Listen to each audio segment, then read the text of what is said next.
गोद में छोरी बैसल छी जगत माता कहाबै छी। कतऽ छी चैन सो बैसल किए हमरा कनाबै छी।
की एहन के लिए बहुत अजबे अहाँक लीला, बहुत अजबे अहाँक लीला।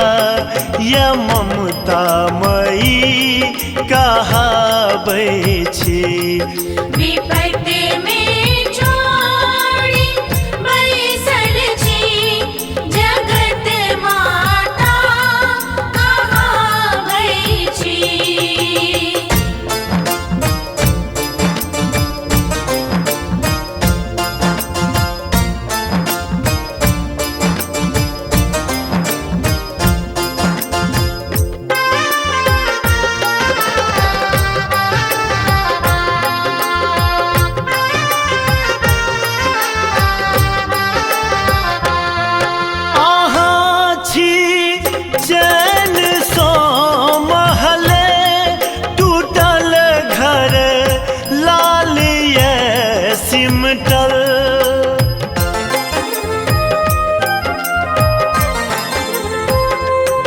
सकल सा धन अहाँ के माँ बेटा तई यो अहाँक बिलटल, बेटा तई यो अहाँके बिलटल। उचित नामे महामाया, उचित नामे महामाया। अजब माया देखाबै छी।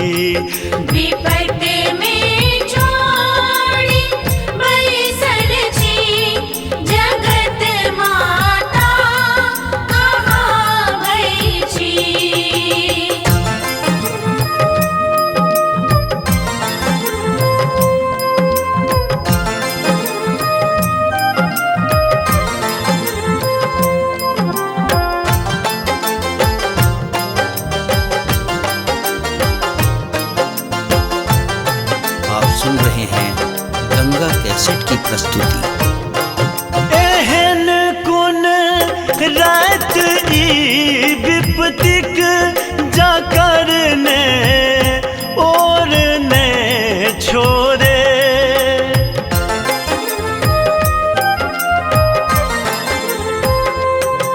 बेटा छी जब हम का तो हमर अधिकार माँ को रे, हमर अधिकार माँ को रे।